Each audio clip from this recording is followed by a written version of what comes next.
ಗ್ರಾಹಕರು ಪೆಟ್ರೋಲ್ ಬಂಕ್ನಲ್ಲಿ ಹೊಡೆದಾಡ್ಕೊಂಡಿರುವಂತಹ ದೃಶ್ಯ ಕೂಡ ಕಂಡು ಬರ್ತಾ ಇದೆ.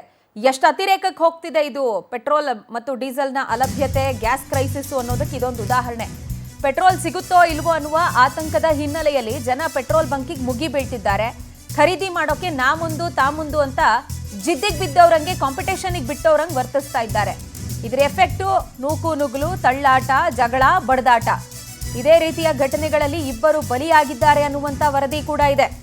ದೇಶದ ಪ್ರಮುಖ ನಗರಗಳು, ಅಯೋಧ್ಯ ಸೇರಿದಂತೆ ದೇಶದ ಪ್ರಮುಖ ನಗರಗಳಲ್ಲಿ ಕೂಡ ಪೆಟ್ರೋಲ್ ಮತ್ತು ಡೀಸೆಲ್ಗೋಸ್ಕರ ಜನ ಪರದಾಡುವಂತಹ ಪರಿಸ್ಥಿತಿ ಇದೆ. ಆ್ಯಂಡ್ ಇದು ಯಾವ ಹಂತಕ್ಕೆ ಹೋಗ್ತಿದೆ ಅಂದರೆ ಪರಸ್ಪರ ಹೊಡೆದಾಡ್ಕೊಳ್ಳೋ ಮಟ್ಟಕ್ಕೆ.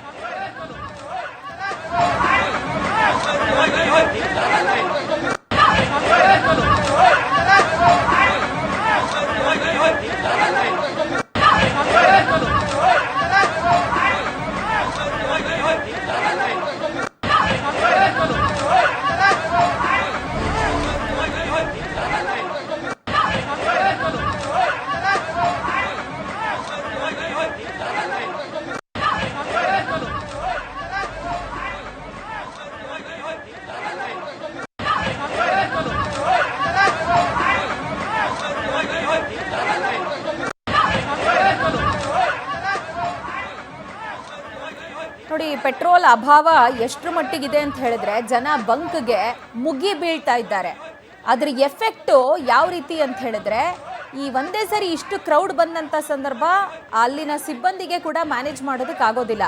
ಆ್ಯಂಡ್ ಈ ಖರೀದಿ ಮಾಡೋಕೆ ಬಂದಿರ್ತಾರಲ್ಲ ಗ್ರಾಹಕರು, ಅವರು ನಾನು ಫಸ್ಟು ನೀನು ಫಸ್ಟು ಅಂತ ಹೇಳಿ ಕ್ಯೂನಲ್ಲಿ ನಿಂತ್ಕೋಬೇಕು, ಫಾಲೋ ಮಾಡಬೇಕು, ಅದೆಲ್ಲ ಏನೂ ಇಲ್ಲ. ನಮಗೆ ಸಿಕ್ಕರೆ ಸಾಕು ಅಂತ ತಗೊಂಡು ಹೋಗೋಕೆ ಮುಂದಿರ್ತಾರಲ್ಲ, ಆವಾಗ ಏರ್ಪಟ್ಟಿರುವಂಥ ಗಲಭೆ ಇದು.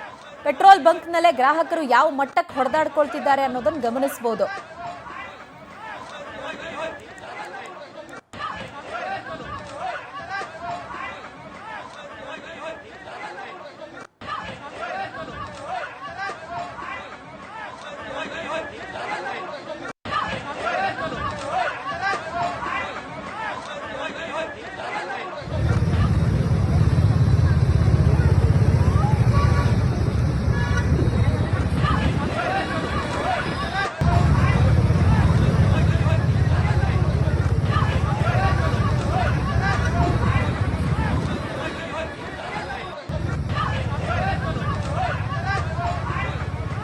ಮತ್ತೊಂದು ಕಡೆ ಈಗ ಗಮನಿಸ್ತಾ ಇರುವಂತಹ ದೃಶ್ಯ, ಜನ ಹೆಂಗೆ ಹೊಡೆದಾಡ್ಕೊಳ್ತಿದ್ದಾರೆ ಅಂತ. ಕ್ಯೂನಲ್ಲಿ ನಿಂತಿರ್ತಾರೆ, ನಾನು ಫಸ್ಟು ನೀನು ಫಸ್ಟು ಅಂತ ಹೋಗಿರ್ತಾರೆ. ಆವಾಗ ಮಾತಿಗೆ ಮಾತು ಬೆಳೆದು ವಾಗ್ವಾದ ಏರ್ಪಟ್ಟು ಒಬ್ಬರ ಮೇಲೊಬ್ಬರು ಮುಗ್ಗಿ ಬಿದ್ದು ಹೊಡೆದಾಡ್ಕೊಂಡು ಹೋಗೋದು. ತಗೊಳ್ಳೋದು ಎಷ್ಟು? 1-2 ಲೀಟ್ರ್ ಪೆಟ್ರೋಲು. ಅದಕ್ಕೆ ಜೀವನೇ ಹೋಗ್ಬಿಡ್ಬೇಕು ಅಥವಾ ಒಬ್ಬ ವ್ಯಕ್ತಿಯ ಮೂಳೆನೇ ಮುರಿದೋಗ್ಬಿಡ್ಬೇಕು ಅನ್ನೋ ಲೆವೆಲಿಗೆಲ್ಲ ಜನ ಹೊಡೆದಾಡ್ಕೊಳ್ತಿದ್ದಾರೆ.